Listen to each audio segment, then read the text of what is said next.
Demographic যে জিনিসটা সেটা হচ্ছে একটা জনগোষ্ঠী যে দেশের ৬০ থেকে ৬৫% জনসংখ্যা ১৫ থেকে ৬৪ বছরের মধ্যে। এনবিআর এর চেয়ারম্যান কিন্তু একটা হিন্টস দিয়েছেন যে হাই নেট ইন্ডিভিজুয়াল যারা আছেন তাদের ট্যাক্স কারেন্টলি 30%, সেটা বেড়ে এই বাজেটে 35%ও হতে পারে। ইজিপ্ট, টার্কি এদের একটা জোট আছে যে তারা চেষ্টা করছে যে যুদ্ধটাকে থামানোর জন্য, এবং পাকিস্তান সেখানে একটা লিড রোল নিয়েছে। সরকার যে জুলাই সনদ বাস্তবায়ন করতে চায় সে বিষয়ে একদম স্পষ্ট করে স্বরাষ্ট্রমন্ত্রী সালাউদ্দিন আহমদ এবং আইনমন্ত্রী মোহাম্মদ আসাদুজ্জামান একেবারেই পরিষ্কার করেছেন।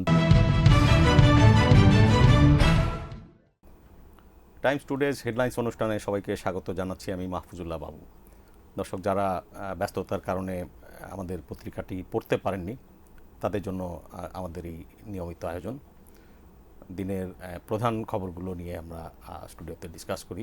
ডেমোগ্রাফিক ডিভিডেন্ড, যার কথা আমরা অনেক দিন ধরেই শুনে আসছি, কিন্তু আমরা আসলে কতটা কাজে লাগাতে পারছি, আমরা এই ডিভিডেন্ড কতটা পাচ্ছি বা সামনে আমরা কতটা পাবো, এগুলো নিয়ে কিন্তু অনেক শঙ্কা আছে। স্টুডিওতে আমার সঙ্গে আছেন আমাদের সিটি এডিটর জনাব হুমায়ুন কবির ভুইয়া।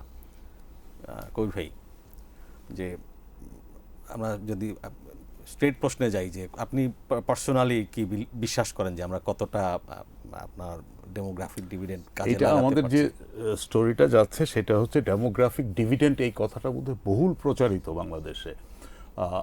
বাংলাদেশ সম্পর্কে যখন বিশ্ব কথা বলে, মানে আপনি যাদেরকেই বলেন, বিভিন্ন সরকার, বিভিন্ন বিশ্ব সংস্থা, ওয়ার্ল্ড ব্যাংক সহ, তারা বলে বাংলাদেশের একটা বড় অ্যাডভান্টেজ হচ্ছে ডেমোগ্রাফিক স্ট্রাকচার। হ্যাঁ, ডেমোগ্রাফিক যে জিনিসটা সেটা হচ্ছে একটা জনগোষ্ঠী যে দেশের ৬০ থেকে ৬৫% জনসংখ্যা ১৫ থেকে ৬৪ বছরের মধ্যে। তার মানে একটা huge percentage of the population working, কর্মক্ষম। তো এইটা ডিভিডেন্ড আমরা যতটা নেওয়া উচিত ছিল ততটা নিতে পারি নাই। এটা হচ্ছে স্টোরির মেইন ইয়ে। এবং নতুন গভর্নমেন্ট আসার পরে, যেহেতু নতুন গভর্নমেন্ট, বিএনপির একটা ইলেকশন ম্যানিফেস্টো ছিল যে ১ কোটি লোককে কর্মসংস্থান, ১ কোটি লোকের কর্মসংস্থানের ব্যবস্থা করা। তো যে একটা প্রজেক্ট যেটা ২০২১-এ নেওয়া হয়েছিল, অ্যাসেট নামে একটা প্রজেক্ট, তো এই প্রজেক্টটা আরও ২ বছর এক্সটেন্ড করার একটা পরিকল্পনা সরকার নিচ্ছে, ভোকেশনাল, এবং এটার মেইন এমফাসিসটা হবে ভোকেশনাল ট্রেনিং। কারণ এই ভোকেশনাল ট্রেনিংটা দেশেও যেমন কর্মসংস্থানের সৃষ্টি করবে, অ্যাট দ্য সেম টাইম বিদেশেও এই ভোকেশনাল ট্রেনিং যারা নেয় তাদের জন্য ভালো জব প্রসপেক্ট আছে। এখন এটা কতটা ভালোভাবে এটা বাস্তবায়ন করা যায়, এটা অনেক কিছুর উপরে নির্ভর করে। আপনি জানেন, আমাদের তো বাস্তবায়নের যে আমাদের যে প্রক্রিয়া, বাস্তবায়নের যে কোয়ালিটি, ইফ ইউ লাইক, খুব একটা ভালো না আমরা এই বিষয়ে। সব কিছু প্রোগ্রাম নেওয়া হচ্ছে, কিন্তু যে যারা পাস করে বের হচ্ছে তাদের স্কিল নিয়ে এমপ্লয়ার হ্যাপি না। কারণ এই আমাদের এই স্টোরিতেই আছে যে আপনার অলরেডি শিক্ষকরা যারা টেকনিক্যাল এডুকেশন নিয়ন্ত্রণ করে, তারা বলছেন যে প্রপার ল্যাব ফ্যাসিলিটিস নাই, আপনার টিচার্সদের সংকট, মানে স্কিলড টিচার্সদের সংকট। কারণ এটা তো কাইন্ড অফ টেকনিক্যাল দিক হলেও এটা তো কাইন্ড অফ আপনার একটা স্পেশালাইজড একটা ইয়ে। তো এই সেক্টরে তেমন আপনার স্কিলড লোক নাই, আপনি যে স্কিলড একটা পপুলেশন ট্রেন করবেন। তো সামনের দিনগুলিতে দেখতে পারবো আমরা যে এটা কীভাবে হয়। আর একটা জিনিস আমাদের মনে রাখা দরকার, সেটা হচ্ছে এই যে ডেমোগ্রাফিক যে অ্যাডভান্টেজটা, এই যে তরুণ কর্মক্ষম ব্যক্তিদের যে আধিক্যটা, এই অ্যাডভান্টেজটা কিন্তু আমরা বেশি দিন রাখতে পারবো না। বিশেষজ্ঞরা বলছেন যে আর 10 বছর আমরা ম্যাক্সিমাম করতে পারবো। 10 বছরে এই ডিভিডেন্ডটা থাকবে। তারপরেই আমরা একটা এইজিং পপুলেশনের দিকে চলে যাব। আপনি নিশ্চয়ই জানেন যে এইজিং পপুলেশনের কারণে ওয়ার্ল্ডের অনেক দেশ কিন্তু সাফার করছে। তো জাপান তার এক নম্বর দ্যাটস রাইট। হ্যাঁ, তো এখন দেখার বিষয় হচ্ছে যে আমরা এই 10 বছরে এই তরুণ জনসংখ্যার যে অ্যাডভান্টেজটাকে আমরা আমাদের উন্নতির পক্ষে নিয়ে আসতে পারবো কিনা। জুলাই সনদ বাস্তবায়ন নিয়ে বিএনপি এবং জামাত মোটামুটি একটা কনফ্রন্টেশন এসেছিল। তো এখন একটা পরিস্থিতি দেখা যাচ্ছে যে তারা কিছুটা কাছাকাছি আসতে পারছে, কিন্তু কথা হচ্ছে তারা কি আসলে ঐকমত্যে পৌঁছাতে পেরেছে কিনা। সংসদ কাভার করেছেন আমার সহকর্মী সাইফুল ইসলাম, আমরা তার কাছ থেকে শুনি। সাইফুল ভাই, মঙ্গলবার ত্রয়োদশ জাতীয় সংসদের ৫ম কার্য দিবস ছিল। সবচেয়ে গুরুত্বপূর্ণ আলোচনার বিষয় ছিল এই অধিবেশনের এই বিষয়টিকে মানে পুরো অধিবেশনটাকে কেন্দ্র করে সংস্কার প্রস্তাব নিয়ে আজকে একটি অন্যতম বিষয় ছিল। বিশেষ করে জনগুরুত্বপূর্ণ আলোচনার মধ্যে সংবিধানের যে কার্যবিধি ৭১ যে আলোচনা চলছিল, বিশেষ জনগুরুত্বপূর্ণ বিষয়, সেখান থেকে যে পূর্ব নির্ধারিত ৬২ বিধির একটি আলোচনা ছিল, সেই বিধিটা হচ্ছে শফিকুর রহমান এটি প্রস্তাব এনেছিলেন দুদিন আগে। জামাতের আমির বিরোধী দলের নেতা এটি প্রস্তাব করেছিলেন। সেই প্রস্তাবের প্রেক্ষিতে স্পিকার দুদিন আগেই অর্থাৎ গত রোববার এটি 2 ঘন্টা সময় দিয়েছিলেন। সেই 2 ঘন্টার উপরে আজকে বিস্তারিত আলোচনা হয়েছে। সরকারি দল, বিরোধী দলের সংসদ সদস্যরা বিস্তারিত আলোচনা করেছেন। জুলাই সনদ বাস্তবায়ন প্রক্রিয়া নিয়ে তাদের মধ্যে এখনও মতবিরোধ রয়েছে। তবে দুই পক্ষ যে জুলাই সনদ বাস্তবায়নে আন্তরিক, সরকার যে জুলাই সনদ বাস্তবায়ন করতে চায় সে বিষয়ে একদম স্পষ্ট করে স্বরাষ্ট্রমন্ত্রী সালাউদ্দিন আহমদ এবং আইনমন্ত্রী মোহাম্মদ আসাদুজ্জামান একেবারেই পরিষ্কার করেছেন। তারা বলেছেন যে বিরোধী দল গোলামবাড়িতে মাছ শেখানোর চেষ্টা করছে, বিএনপিকে ট্যাগ লাগানোর চেষ্টা করছে, যে কোনোভাবেই বিএনপি সংস্কার চায় না। বাস্তবত বিএনপি জুলাই সনদে যে স্বাক্ষর করেছে, তাদের যে নোট অফ ডিসেন্ট ছিল, কিছু জায়গায় আপত্তি ছিল, সেই আপত্তিগুলো বাদে প্রতিটি ক্ষেত্রে অক্ষরে অক্ষরে তারা পালন করবে। কিন্তু বিরোধী দল সেটাকে ভিন্নভাবে উপস্থাপন করে জাতির কাছে বিভ্রান্ত করার চেষ্টা করছে। জামাত চাইছে সংবিধান সংস্কার আর বিএনপি চাইছে সংশোধন। এই যে কথার মার পেঁচে আসলে এর মানেটা কি? আসলে একবারে জনসাধারণ যারা সংবিধান সংস্কার এবং সংশোধনের যে কী পার্থক্য, এই বিষয়টা আপামর মানুষ যারা অনেকেই বিষয়টা কিছুটা বিভ্রান্ত। তবে জামাত যেটি চাইছে যে সংস্কার প্রস্তাব ছিল সেগুলো সংবিধান সংস্কার করে সেই প্রস্তাবগুলো বাস্তবায়ন করতে। বিএনপি একেবারেই এই প্রস্তাবের বিপক্ষে। তারা বলেছেন কোনো সংস্কার নাই, সংবিধান সংশোধন করেই তার প্রস্তাব বাস্তবায়ন করতে চাই। সংস্কারে কি জামাতের কাঠামোগত বিষয় আছে। জামাতের যে বিষয়টা জামাতের সংসদ সদস্যরা বলার চেষ্টা করেছেন, বিরোধী দলের সংসদ সদস্যরা যে ৭২ সংবিধান তারা মানতে চান না। সেই ক্ষেত্রে আইনমন্ত্রী বলেছেন যে তারা যে সংসদে কয়েকদিন আগে শপথ নিলেন, সেই শপথ কোন সংবিধানের হিসাবে তারা নিয়েছেন, সেটি কিন্তু ৭২ সালের সেই সংবিধান। আইনমন্ত্রী বলেছেন যে ৭২ সালের সংবিধান হচ্ছে আমাদের ভিত্তি, সেই ভিত্তি থেকে সরে এসে আমরা সংস্কারে যাব না, আমরা সংশোধনে যাব।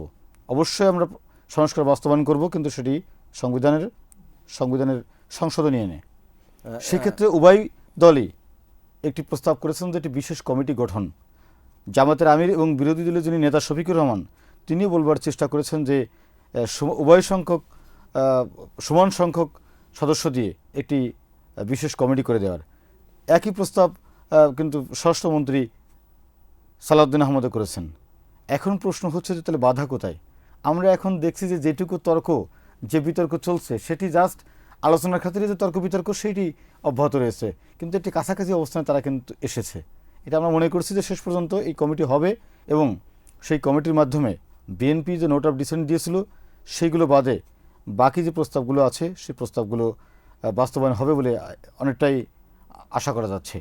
স্বরাষ্ট্রমন্ত্রী, আইনমন্ত্রী তারা যে গণভোটের আদেশ, সেটি নিয়ে গণভোটের আদেশ নিয়ে খুব চমকপ্রদ তথ্য দিয়েছেন আজকে স্বরাষ্ট্রমন্ত্রী।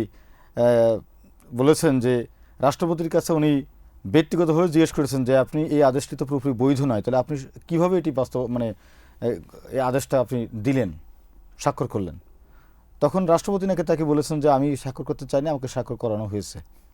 আবার আইনমন্ত্রী বলেছেন যে কোনোভাবেই স্বাক্ষর একবারে আইনগতভাবে বৈধ নয়। এবং অনেক চমকপ্রদ তথ্য আলোচনা করার পরেও দুই পক্ষের মানে ভিন্ন ভিন্ন পাল্টাপাল্টি বক্তব্য দেওয়ার পরে সবারই একই কথা ছিল, তারা উভয় পক্ষই বাস্তবায়ন চাই জুলাই সনদ, এবং সেক্ষেত্রে তারা আন্তরিকতাও আজকে দেখিয়েছেন। আমরা মনে করছি এবং জাতীয় চাই দেশ একটি কার্যকর সংস্কার। আপনাকে অসংখ্য ধন্যবাদ। আপনাকে ধন্যবাদ।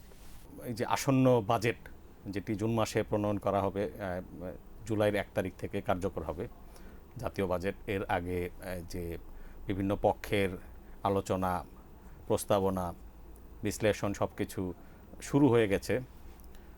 জাতীয় রাজস্ব বোর্ড আপনার যে মঙ্গলবার থেকে কিন্তু বিভিন্ন পক্ষের সাথে আলোচনা শুরু করেছেন।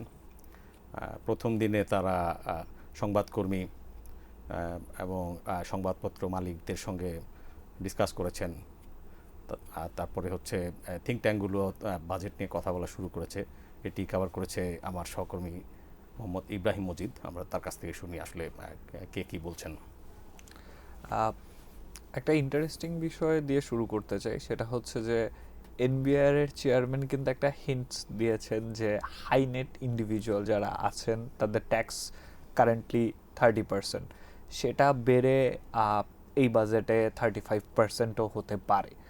তো এই হিন্টসটার মানে আপনি জানেন যে মানে অনেকে বলে যে অর্থনৈতিক বৈষম্য বাড়ছে, আয় বৈষম্য বাড়ছে, এই জন্য মানে যারা হাই নেট ইন্ডিভিজুয়ালস আছে তাদেরকে ট্যাক্স দেওয়া যায়, ট্যাক্স আরও বেশি করে ট্যাক্স আরোপ করা হয় যেন তাদের উপর। তো সেইভাবে অনেকে সমর্থন করছেন, কিন্তু অর্থনীতির তো আসলে দুইটা হাত আছে।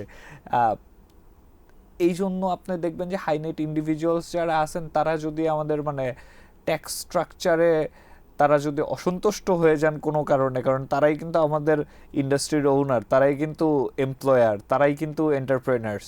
তো ওনারা যদি মানে এখানে অসন্তুষ্ট হয়ে যান তখন ওনারা কিন্তু মানে এটার একটা ব্যাড এফেক্ট পড়তে পারে। ওনারা কিন্তু অন্যভাবে টাকা হয়তো বা সরিয়ে নিতে পারেন, বা পিয়ার কান্ট্রিসের তুলনায় যদি আমাদের ট্যাক্সটা খুব বেশি হয়ে যায় ওনারা কিন্তু আসলে দেশের ইন্ডাস্ট্রির দিকে এতটা মনোযোগ দিবেন না, দেশের ইকোনমিক গ্রোথের দিকে এতটা মনোযোগ দিবেন না। তো এটা একটা বিষয়। এটি এনবিআর চেয়ারম্যান বলেছেন? জি, এনবিআর চেয়ারম্যান হিন্টস দিয়েছেন। ওকে, এখনো মানে জিনিসটা তো কনফার্ম না। না নিশ্চয়ই, এখন জাস্ট মানে এটা তাদের চিন্তার কথাই তিনি হয়তো শেয়ার করেছেন। ধাপে ধাপে এগুলো চূড়ান্ত প্রস্তুতি, তারপরে যে আপনার যে ফাইন্যান্স মিনিস্ট্রি থেকে এগুলোর অ্যাপ্রুভালের ব্যাপার থাকবে, পরবর্তীতে সংসদেও এগুলো অ্যাপ্রুভ হতে হবে। CPD distinguished fellow doctor Debapriya Bhattacharya একটি প্রোগ্রামে আসন্ন বাজেট নিয়ে সরকারকে কিছু সাজেশন দিয়েছেন, আমরা যদি বলি, তিনি কি বলেছেন? জি, উনি আজ বেশ লম্বা সময় ধরে লম্বা প্রেজেন্টেশন একটা সাজেশন দিয়েছেন। তো সাজেশনের সাম আপ যদি আমি বলি তাহলে 1 নম্বর হচ্ছে আমাদের রেভিনিউ বাড়াতে হবে। সেই রেভিনিউ বাড়ানোর জন্য যদি আমাদেরকে ট্যাক্স আরোপ করতে হয়, এমনকি মানে আরও ডিফারেন্টভাবে আরও বেশি করে ট্যাক্স আরোপ করতে হয়, বেশি অ্যামাউন্ট না, পার্সেন্টেজে বেশি না, বাট বেশি জায়গায় যদি ট্যাক্স আরোপ করতে হয় সেটা যেন করা হয়, এটা আমাদের রেভিনিউর জন্য আর কি হেলদি হবে। প্লাস এর পাশাপাশি হচ্ছে আমাদের এক্সপেন্ডিচারটা কমাতে হবে। এক্সপেন্ডিচার যেখানে আমাদের স্যালারিজ আছে, আমাদের সাবসিডিজ আছে। আপনি জানেন যে বাংলাদেশে গভর্নমেন্ট এখন মানে যেটাকে বলা হয় যে পরিচালন ব্যয়ের জন্যই কিন্তু ঋণ নিতে হচ্ছে, যেটা আমাদেরকে আগে ডেভেলপমেন্ট ব্যয়ের জন্য নিতে হতো। তার মানে হচ্ছে যে পরিচালন আয় কিন্তু আপনার পরিচালন ব্যয় মেটাতে পারছে না। তো এইটা একটা ইম্পর্ট্যান্ট পয়েন্ট হিসাবে ধরা যেতে পারে। এছাড়া উনি যেই এডিপি প্রজেক্টগুলোর কথা বলেছেন, যে অনেক প্রজেক্টকে উনি জম্বি প্রজেক্ট হিসাবে আখ্যায়িত করেছেন, যে প্রজেক্টগুলো হচ্ছে আপনার বারবার রিনিউড হয়। প্রায় 950 এডিপি মানে কি যে আপনার তাদের মেয়াদ বারবার বাড়ছে। মানে উনিও না এটাকে জম্বি হিসাবে বলেছেন, যে মানে এটাকে কিল করা, জম্বিদেরকে যেমন কিল করা পসিবল না, এটা এইসব প্রজেক্ট কিল করা আসলে পসিবল না। এগুলোর মানে প্রায় 950 এডিপি প্রজেক্টের মধ্যে 40টা প্রজেক্টের মেয়াদ 10 বছরের থেকেও 10 বছরের বেশি সময় ধরে তারা চলছে। 40টি প্রজেক্ট প্রায়। আর এই যে 950 বেশি প্রজেক্ট যা বলছি, এডিপির যতগুলো প্রজেক্ট আছে প্রত্যেক মানে আমরা যদি এভারেজ করি, এভারেজে প্রজেক্টগুলোর মেয়াদ হচ্ছে 5.5 বছর করে। উনি কিছু সুইটহার্ট ডিলসের কথাও বলেছেন, কিছু প্রজেক্টকে সুইটহার্ট ডিলস হিসাবে আখ্যায়িত করেছেন। সেই সব সুইটহার্ট ডিলসগুলো মানে হচ্ছে যে কিছু প্রজেক্টে অল্প কিছু টাকা দিয়ে আর কি বাঁচিয়ে রাখা হচ্ছে যেসব প্রজেক্টগুলোকে। আপনি জানেন যে প্রজেক্ট এর মেয়াদ বাড়লে, প্রজেক্ট রিনিউড হলে এটার পিছনে বাজেট তো বাড়বেই। দর্শক, জ্বালানি সংকটে মার্চ মাসে মোটরসাইকেলের বিক্রি প্রায় 21% কমে গেছে compare to the same month last year. 21% কমে গেছে, যদিও এটা ঈদের সিজন ছিল। ঈদে কিন্তু বিক্রি বাট্টা বাড়ে মোটরসাইকেলের। পুরো স্টোরিটা যদি একটু বলেন। যেটা হয়েছে যে এবার ঈদটা কিন্তু আপনার মানে এই জ্বালানি ক্রাইসিসের মধ্যে, প্যানিক বাইংয়ের মধ্যেই পড়ে গেছে। আমরা গত ঈদে যেটা দেখেছি যে প্রায় 70,000 সেল গত মার্চে, আর এই মার্চে 70,000 মোটরসাইকেল বিক্রি হয়েছে। এই মার্চে সেই ইউনিটটা মাত্র 55,000 ক্রস করেছে প্রায়, এটা বলা যায় আর কি, অ্যারাউন্ড 55,000। তো যেটা হয়েছে যে আপনার ফেব্রুয়ারিতে 34,000 মোটরসাইকেল বিক্রি হওয়ার পরেও আমরা 34,000-এর সাথে 55,000 ভাবতে পারি যে খুব বেড়ে গিয়েছে, কিন্তু আসলে এখানে মান টু মান কম্পেয়ার করলে হবে না। কারণ আপনি জানেন যে ঈদের সময় যেটা হয় যে ফেস্টিভ একটা অফার থাকে সবগুলো ব্র্যান্ডের মধ্যেই। তো সেই ফেস্টিভ অফারটার জন্য অনেক বায়ার কিন্তু ওয়েট করেন। তো এই বছর আসলে তাদের হাতে কিছু বাড়তি ইনকাম থাকে, বাড়তি বোনাস থাকে, বোনাসের টাকা থাকে, ফেস্টিভ অফার থাকে, সেটা দিয়ে তারা তাদের শখের মোটরসাইকেলটা আসলে কিনে ফেলেন ঈদের সময়। একটা কোম্পানির সাথে আমার কথা হয়েছে, তারা যেটা বলেছে যে তাদের বছরের প্রায় 35-40% মোটরসাইকেলই এই ঈদ সিজনটাতে বিক্রি হয়, কিন্তু এবার ঈদে তাদের বিক্রি সেটা কমে 25%-এ এসে দাঁড়িয়েছে। পাশাপাশি আপনার মোটরসাইকেলের ফিউয়েল যেই শর্টেজ বলেন, আপনার ক্রাইসিস বলেন, স্কারসিটি বলেন, যেই টার্মেই আপনি এটাকে আখ্যায়িত করেন না কেন, স্টোরিতে দেখলাম যে আসলে যে মোটরসাইকেল নিয়ে যখন শোরুম থেকে প্রথমবার বের হয় ক্রেতা, তখন তাকে 1 লিটার 2 লিটার তেল দিয়ে কিন্তু আপনার যাওয়ার জন্য পাম্প পর্যন্ত যাওয়ার তেলটুকু দেওয়া হয়, এবং অনেক জায়গায় নাকি সেই তেলটুকু আসলে তারা ম্যানেজ করতে পারছে না। সেই তেলটুকু দেওয়াটাও মানে কষ্টসাধ্য হয়ে গেছে। আমি ঢাকার একজন শোরুম ওনারের সাথে, শোরুম ম্যানেজারের সাথে কথা বললাম। উনি যেটা বললেন যে যেটা হতো যে আমরা আগে 2 লিটার করে তেল দিতাম, এখন আমরা 1 লিটার করে সে জায়গায় আমরা তেল দিচ্ছি, অর্ধেক করে দিচ্ছি। তারপরেও সেই তেলগুলো নিয়ে আসার জন্য তাকে দীর্ঘক্ষণ লাইনে দাঁড়ায় থাকতে হচ্ছে। যেটা আগে হতো যে জেরিক্যানে করে যেই ডিলাররা, শোরুম ওনাররা তেলগুলো নিয়ে আসতো, সেটা এখন আর সম্ভব হচ্ছে না। এখন মোটরসাইকেলে করে লাইনে দাঁড়িয়ে 2-3 ঘন্টা ওয়েট করে তারপরে তেলটা নিয়ে আসতে হচ্ছে। 4 লিটার 5 লিটারের একটা লিমিট আছে, সেটা মানে অনেক পাম্পেই 5 লিটার মাত্র তেল দেওয়া হচ্ছে। আর ঢাকার বাইরে সিচুয়েশনটা ওনারা বলছেন আরেকটু খারাপ। সেখানেও মোটরসাইকেলের সেল একদমই খুবই কম, শোরুম ওনাররা যেটা বললেন। আর পাশাপাশি সেলের পাশাপাশি যে সার্ভিসের যে বিষয়টা, সেটাও কিন্তু ঈদের পরপর বেড়ে যায়। কারণ ঈদের সময় অনেকে মোটরসাইকেলে বাড়ি যায়, মোটরসাইকেলে বিভিন্ন ট্যুরে যায়। এবার ঈদে কিন্তু একটা লম্বা ছুটি ছিল, এক্সপেকটেশন ছিল যে ঈদের পরে সার্ভিস অনেক বেড়ে যাবে, সেটা কিন্তু বাড়েনি। সার্ভিস প্রায় বিভিন্ন শোরুমের ওনাররা বলছেন, মোটরসাইকেল ব্র্যান্ডের সাথে যারা আছেন তারা বলছেন যে সার্ভিস প্রায় অর্ধেকও হয়ে গিয়েছে আর কি। অনেকে মোটরসাইকেল বেরও করছেন না অনেকে, জি, যে খুব একদম নিতান্ত দরকার ছাড়া অফিসে যেতে হলে মেট্রো স্টেশন কাছে থাকলে অনেকেই হয়তো বা মোটরসাইকেল বাদ দিয়ে এখন পাবলিক ট্রান্সপোর্টেশনের দিকে বেশি ঝুঁকছেন। একটা মজার কথা কি, আমি একজন শোরুম ওনারের সাথে কথা বললাম। উনি বললেন যে আমি যখন সার্ভিসের জন্য কাস্টমারদেরকে ফোন দিই যে সার্ভিস করতে কবে আসবেন, ওনারা বলেন যে আপনি তেল পাঠান, আমি সার্ভিস নিতে আসতেছি। তো এরকমও ঘটছে কিন্তু আসলে। দর্শক, 32তম দিনে গড়িয়েছে ইরান যুদ্ধ। পশ্চিমাদের মধ্যে কিন্তু এই যুদ্ধ নিয়ে বিভাজন বাড়ছেই। এর মাঝখানে দৃশ্যপটে হাজির হয়েছে চীন আর পাকিস্তান একসাথে একটি শান্তি প্রস্তাব দিয়েছে। এই প্রথমবারের মতো চীনকে এখানে অ্যাক্টিভ রোলে দেখা গেল। স্টুডিওতে আমার সঙ্গে আছেন জনাব শেখ শাহরিয়ার জামান, আমাদের কূটনৈতিক প্রতিবেদক। শারিক ভাই, চাইনিজ ইন্টারভেনশন যদি আমরা বলি ধন্যবাদ। for peace। চায়না পৃথিবীর দ্বিতীয় বৃহত্তম শক্তিশালী দেশ, এটা আমরা সবাই জানি, যে নেক্সট টু ইউএসএ। এখন পর্যন্ত অ্যাজ অফ নাও স্পিকিং চায়নাকে কিন্তু পাবলিকলি প্রকাশ্যভাবে এই যুদ্ধ নিয়ে সেরকম কোনো মন্তব্য করতে দেখা যায় নাই বা ইন্টারভেন করতে দেখা যায়নি। বিহাইন্ড দ্য সিন অফকোর্স তারা তাদের মতো করে চেষ্টা করেছে, এটা তো বলাই বাহুল্য। কিন্তু এই প্রথমবারের মতো আপনি জানেন যে ইরান যুদ্ধ বন্ধ করার জন্য পাকিস্তান, সৌদি আরব, ইজিপ্ট, টার্কি এদের একটা জোট আছে যে তারা চেষ্টা করছে যে যুদ্ধটাকে থামানোর জন্য, এবং পাকিস্তান সেখানে একটা লিড রোল নিয়েছে।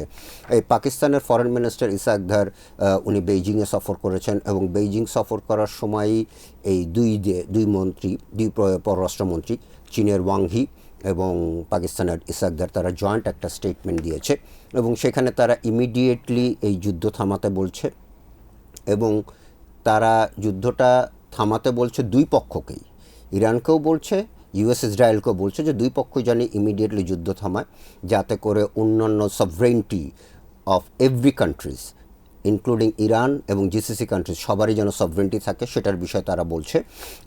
আর একটা বলছে যে পিস নেগোসিয়েশন যেন দ্রুত শুরু হয়, এবং সেটার বিষয়ে তারা জোর দিচ্ছে। এবং খুব ইন্টারেস্টিংলি আর একটা পয়েন্ট তারা বলছে যে ইউএন চার্টারে যেটা বলা আছে সেটাকেই যেন জোর দিয়ে সেটার উপরেই যেন পিস নেগোসিয়েশনটা হয়, এবং তারা একটা ফ্রেমওয়ার্ক চাচ্ছে যাতে করে ভবিষ্যতে যুদ্ধ না হয়, এবং স্ট্রেইট অফ হরমুজ যেটা একটা থর্নি ইস্যু, এটা যেন পুনরায় খুলে যায় এবং সবাই যেন এটা ব্যবহার করতে পারে, সেটার উপরও তারা জোর দিয়েছে। তো মোটা দাগে যেটা দেখা যাচ্ছে যে চীনের এই আগ্রহটা অবশ্যই খুবই সিগনিফিক্যান্ট, কারণ পাবলিকলি এর আগে কখনোই তারা বলেনি। এই ঘটনাটা ঘটছে তখনই যখন আপনি যদি খেয়াল করে দেখেন যে আমেরিকা এবং ইউরোপের বিরুদ্ধে মধ্যে কিন্তু দূরত্ব দিনকে দিন বাড়ছে। সো সে ট্রাম্প সাহেব সম্প্রতি, মানে আজকেই বলতে গেলে, যে উনি একটা পোস্ট দিয়েছেন, সেখানে বলছেন যে গো গেট ইউর অয়েল, এবং সেই পোস্টে উনি বলছেন যে ইউরোপ আমাকে সাহায্য করছে না, এবং আমরাও ইউরোপকে সাহায্য করব না। ইউরোপের এখন অল্টারনেটিভ রয়েছে, নাম্বার ওয়ান, ইউএস থেকে তারা তেল কিনতে পারে, যেটা আমাদের কাছে প্রচুর আছে, এবং অথবা হরমুজ স্ট্রেইটে গিয়ে তারা যেন তেল নিয়ে আসে। So it's a ultimatum type of thing.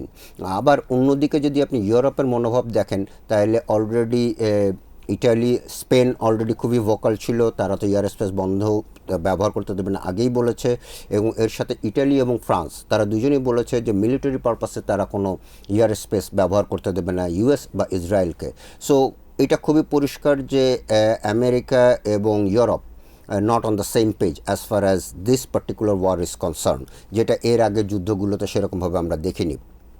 আবার অন্যদিকে যদি দেখেন যে এর ইম্প্যাক্টটা কী হচ্ছে, যে তেলের দাম হু হু করে বাড়ছে, 115 ব্রেন্ট এখন লাস্ট মনে $115 গিয়ে ঠেকেছে, যেটা এই কিছুদিন আগেও, যুদ্ধের আগেও, যেটা $60-70 ছিল।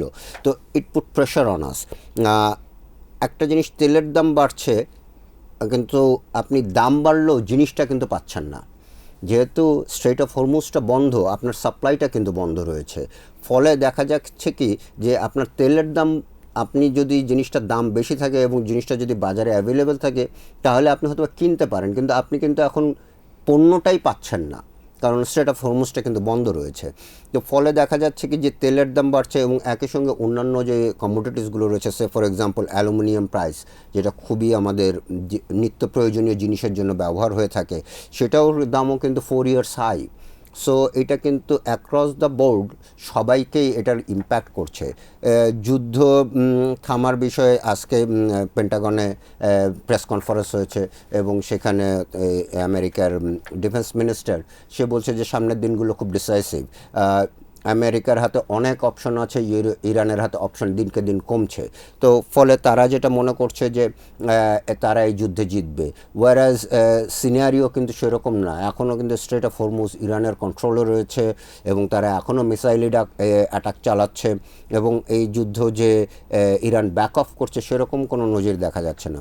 ফলে একটা অচল অবস্থার ভিতরে আমরা দিয়ে যাচ্ছি, এবং আশা করি যে যত দ্রুত সম্ভব এই যুদ্ধ শেষ হবে, কিন্তু এখনও পর্যন্ত সেরকম কোনো ইঙ্গিত আমরা দেখতে পাচ্ছি না। সবচেয়ে বড় কথা, ইরান তো আসলে এত ক্ষতির পরে তারা যদি পাল্টা আক্রমণ বন্ধ করতে না চায়, তাহলে মানে ইরানকে আসলে চীন বা রাশিয়া এই ধরনের দেশ ডেসপারেট না হলে তো এটি হবে না। এই এখন এটাও একটা বিষয় যে রাশিয়া এবং চায়নার সঙ্গে ইরানের আলাদা ধরনের একটা সম্পর্ক রয়েছে এবং এই দুটো দেশ অবশ্যই চাইবে না যে ইরানের কোনো ফেস লুজ হোক বা ইরান এইখানে যুদ্ধে পরাজিত হোক, কারণ এই যুদ্ধে পরাজিত হলে আমেরিকার দৌরাত্ম্য আরও বেশি বাড়বে, যেটা দুটো দেশেরই কারোরই কাম্য না। ফলে বিহাইন্ড দ্য সিনই হোক বা অন্য কোনোভাবেই হোক বা ইউএনএই হোক, তারা সর্বতোভাবে চেষ্টা করবে ইরানকে সহায়তা করার জন্য, এটাই স্বাভাবিক, সেটাই নর্মাল সেন্সে বলে। হ্যাভিং সেড দ্যাট, তারপরও আমি বলবো যে গুড সেন্স উইল প্রিভেইল আশা করি, এবং সব দেশগুলো একসাথে মিলে বসে এটা সলভ করবে, এটাই আমাদের আশা।